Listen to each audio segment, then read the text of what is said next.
It happened in minutes. Fire-scorched land couldn't hold rain, so mud poured down from the Glendora foothills below.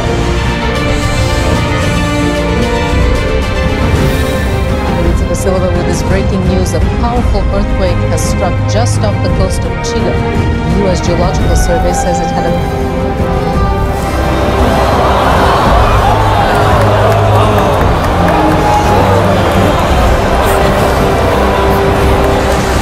As dramatic as it was dangerous, the storm swept in suddenly.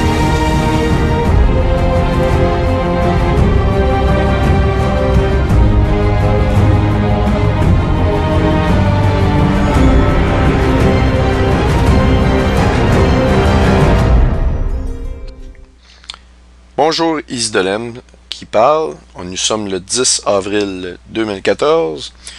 Voici le début de l'item numéro 1 dont je vous ai parlé dans l'introduction.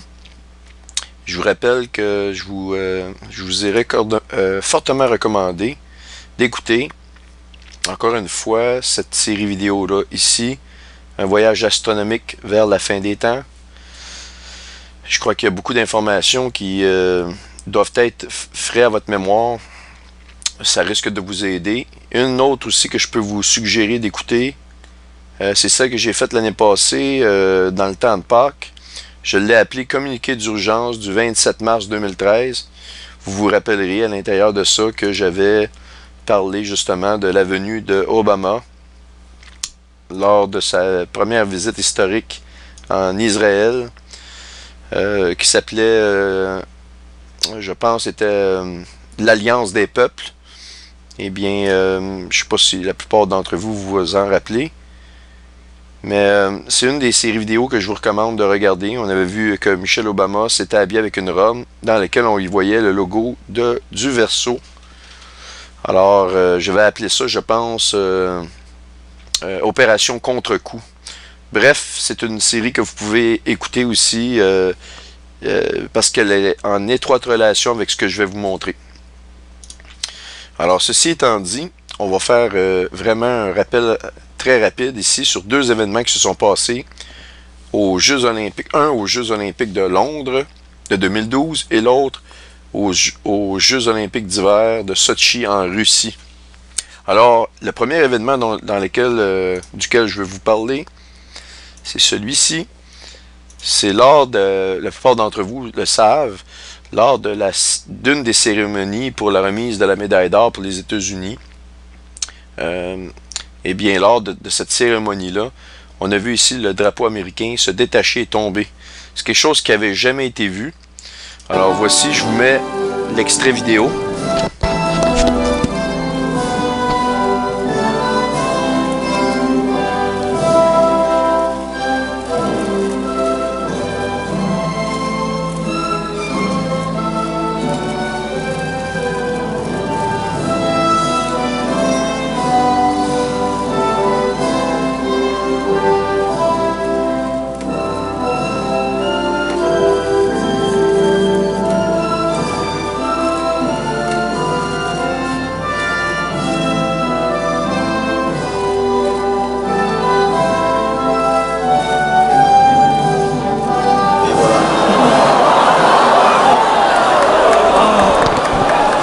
Vous voyez, ça a créé un certain émoi parce que c'est quelque chose qui n'avait jamais été vu.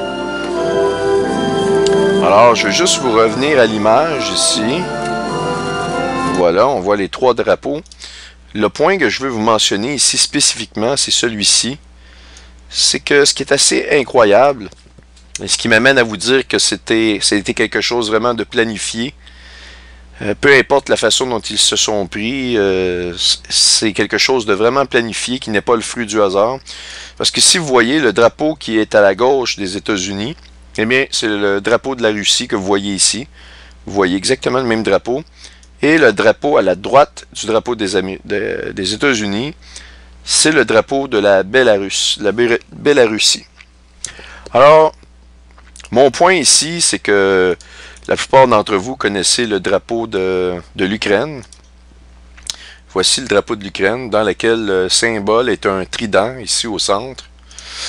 Mais je vais vous montrer la carte globale qui englobe la Biélorussie avec l'Ukraine et la Russie pour qu'on ait une vue d'ensemble.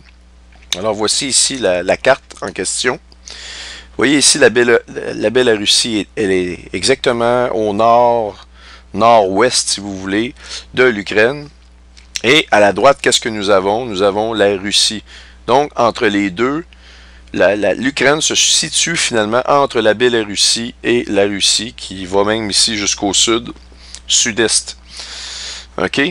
Et donc, ce qu'on est en train de nous dire, c'est que entre ces deux pays-là, les États-Unis chuteront, ou ce sera le début de la fin des États-Unis. Et qu'est-ce qu'il y a entre ces deux pays-là, c'est-à-dire la Biélorussie et la Russie? Eh bien, il y a les États-Unis d'Amérique.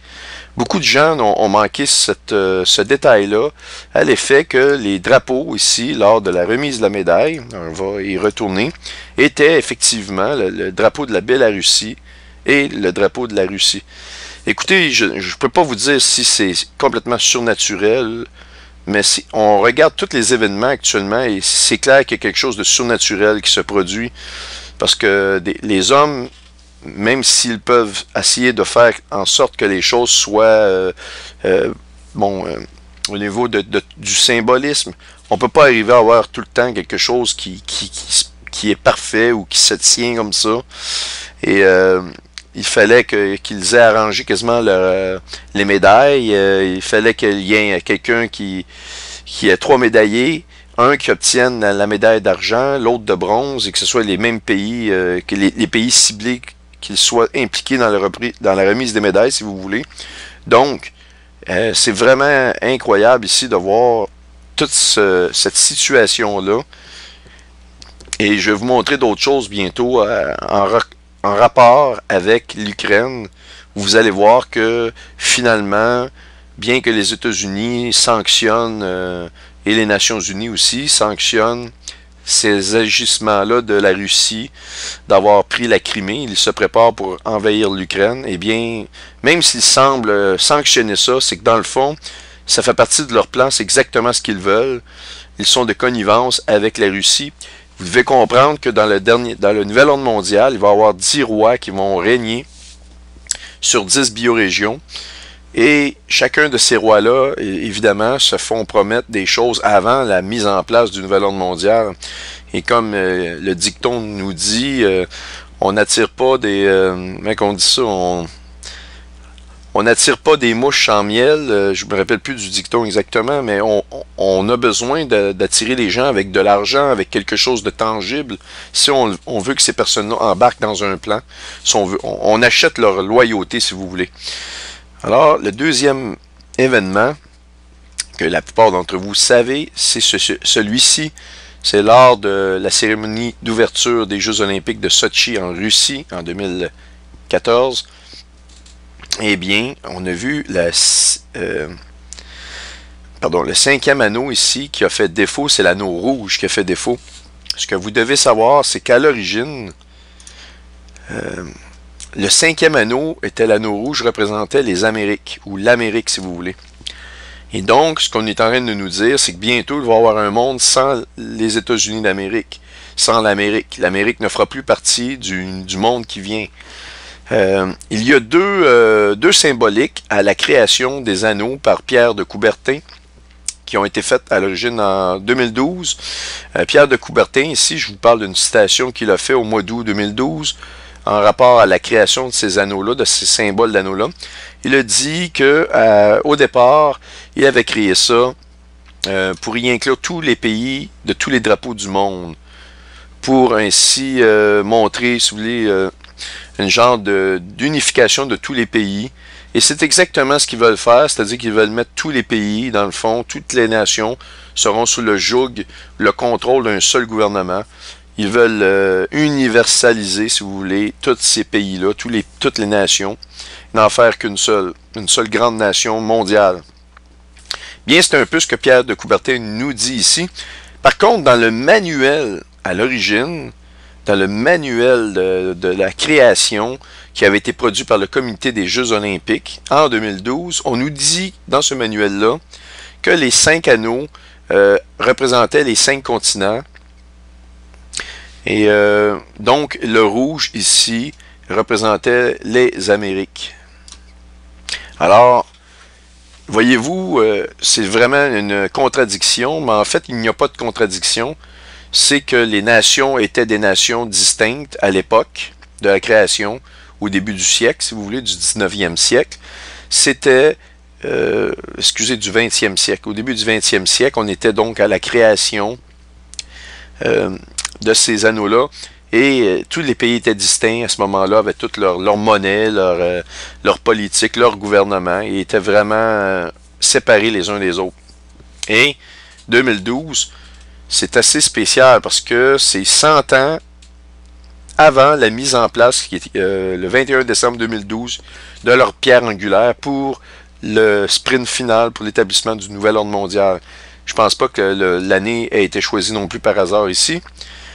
Et aussi, 2012 correspond aux années juste avant qu'ils commencent à mettre le système monétaire mondial, qui commence à mettre des banques centrales dans les pays, et de bafouer, si vous voulez, les constitutions des pays, qui fait en sorte, ces constitutions-là mentionnent que la monnaie doit appartenir au peuple. Je vais donner l'exemple du Canada, mais vous avez le même exemple dans plusieurs pays, même dont les États-Unis. Au début, en 1911, vous regardez un billet dollar canadien, vous allez trouver Bank of Dominion, la banque du Dominion, ou ce qui signifie la banque du peuple. Donc, l'argent appartient au peuple et dans la Constitution canadienne, je pense que c'est au chapitre 52 ou 51. Je ne me rappelle plus de mémoire, mais c'est quelque chose que je peux... c'est des informations que j'ai sous la main. Il est écrit que l'argent doit appartenir au peuple et que toute loi future modifiant cette loi-là dans la Constitution est automatiquement prise comme étant irrecevable. Donc, vous ne pouvez pas modifier cette loi-là. L'argent doit appartenir au peuple et tout effort dans le sens de faire l'inverse, eh bien, est complètement annulé automatiquement. Vous ne pouvez pas modifier cette partie-là de la Constitution. Eh bien, aujourd'hui, on a la Banque du Canada et la Banque du Canada nous charge un taux directeur. Eh bien, c'est complètement ridicule de se charger un taux directeur ou de charger peu importe le taux d'intérêt que vous voulez. Parce que si l'argent vous appartient, c'est pareil comme si vous voulez économiser pour vous acheter quelque chose, vous voulez économiser de l'argent de poche, et à toutes les semaines, vous mettez 10 $ de côté, vous les avez dans votre poche, à un moment donné, après quelques semaines, vous avez 100 $, et vous avez 50% de l'argent que vous avez besoin pour acheter ce que vous voulez. Finalement, vous vous faites proposer d'aller sortir avec des amis, ça va vous coûter environ 20 $, vous payez une bière, un petit souper, un petit dîner, peu importe. Puis vous dites, ah, je vais m'emprunter l'argent sur ce que j'ai sauvé, c'est-à-dire que j'ai 100 $, je vais prendre 20 $ de ce que j'ai sauvé, puis je vais me charger des intérêts à moi-même parce que je me suis emprunté l'argent. Eh bien, ça vous fait sourire, cet exemple-là que je vous donne. Eh bien, mais pourquoi les pays chargent des intérêts à leurs concitoyens? Et la seule réponse à ça, c'est qu'ils sont liés par un taux qui est dicté par une banque mondiale. Il n'y a aucune autre réponse à ça. Sinon, pourquoi les citoyens du Canada se chargeraient à eux-mêmes des intérêts sur l'argent qui leur appartient? Alors, je vous le dis, là, c'est exactement de même que ça fonctionne. Et donc, pour terminer cette vidéo-là, nous avons donc deux cas, coup sur coup, des deux derniers Jeux olympiques, où on nous parle que les États-Unis vont disparaître de la surface des nations. Et je vous rappelle que les Jeux de Sochi se sont faits, si vous voulez, en Russie. Et pour regarder la map encore une fois, bien Sochi, c'est pas tellement loin. On a la mer Noire ici, vous avez, c'est juste à l'est, c'est très très très proche de la région. Et donc, on voit que actuellement en Ukraine, on voit que les États-Unis sont vraiment d'un côté, ils mettent une pression politique actuellement, et de l'autre côté, on voit naître une alliance extrêmement importante qui inclut la Russie et la Chine. Et la Chine vont bientôt signer une entente sans précédent. Ils appellent ça the Holy Grail of Pétrole. je me rappelle plus trop, je vais vous montrer l'article de toute manière. Ce qu'ils vont faire, c'est qu'ils vont avoir un méga pipeline qui va relier la Russie avec la Chine, et tout le gaz produit et le pétrole produit par la Russie va être mis à la disposition de la Chine. Et donc, on vient de créer, avec toutes ces ententes-là, les ententes bancaires qui sont en train de faire, qui lâchent actuellement le dollar américain, on a exactement le cheval noir qui se prépare. Le cheval noir consiste en une crise économique qui va amener une famine énorme sur la planète Terre. Et curieusement, le pétrodollar va être ce qu'on appelle l'or noir. Je ne crois pas que le cheval noir ait été pris, la couleur du cheval a été prise par hasard. Je crois que ça a rapport énormément au dollar. Et on nous fait référence toujours de la balance avec le cheval noir. On le voit dans Amos 8 et on le voit dans l'ouverture du quatrième sceau. Du troisième sceau, où on voit l'apparition du cheval noir et on nous fait référence, il tenait une balance dans sa main. On a un changement de la balance du pouvoir économique qui est en train de se produire. Alors, merci de votre attention. Ceci termine la première item de cette présentation.